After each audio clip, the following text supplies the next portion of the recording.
This is the opening section of the Shut the Hell Up book, concluding chapter titled Critical Caveats. This is some of what has some comments that resonated with me. I would say a high level reflection of this was just the importance of just being God focused, God centered,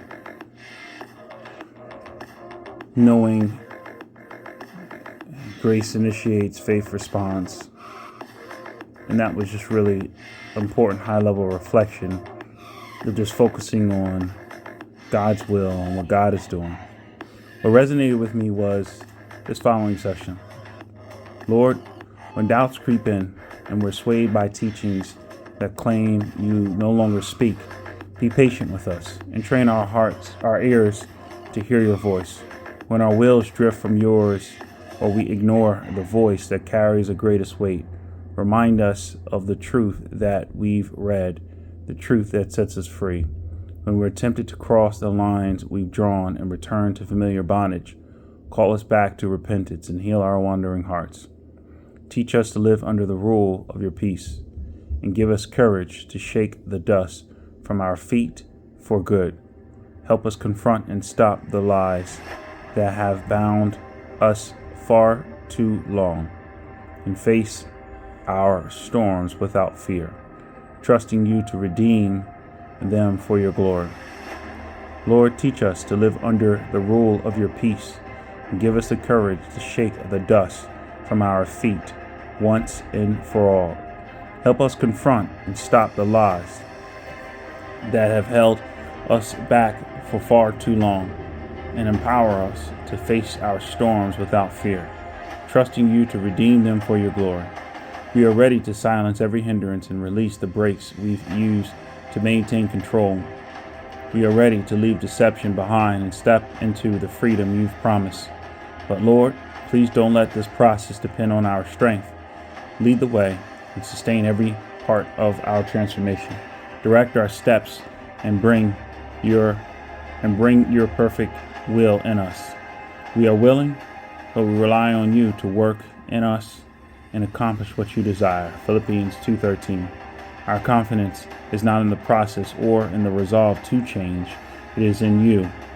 We believe that the one who began this good work in us will carry it through to completion. Philippians 1:6.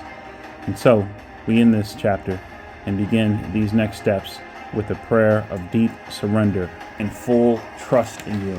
And that's really the thing that really resonated with me. This is almost like should be a constant daily confirmation and declaration that we have deep trust, deep surrender, and full trust in the Lord our God with regards to Him developing us into the person He called us to be.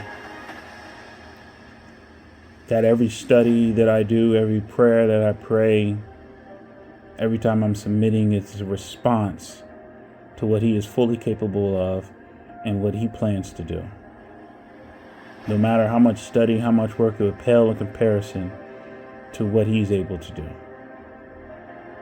So how I apply this chapter, I'm going to apply this chapter by rereading this, just kind of a daily confirmation, daily affirmation, and really just almost like a consecration of my heart each day.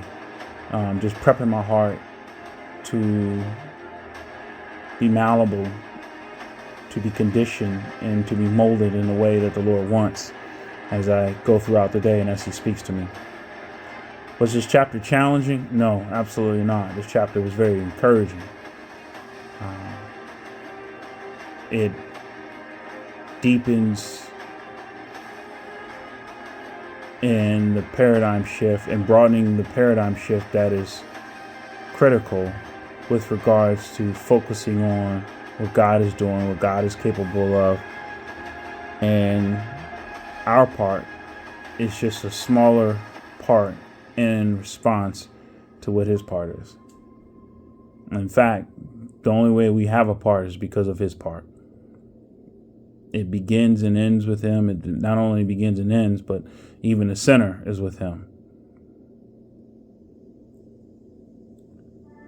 This chapter was on my street because very often I can get into me, into focusing on white knuckling or even religion.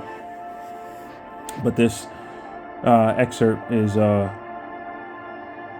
very important just with regards to a point of view, a perspective, having a proper perspective with regards to the work. I think that's really the heart of it. It just gives one a proper perspective of walking with the Lord and recognizing his part in relationship to our response to what he's doing.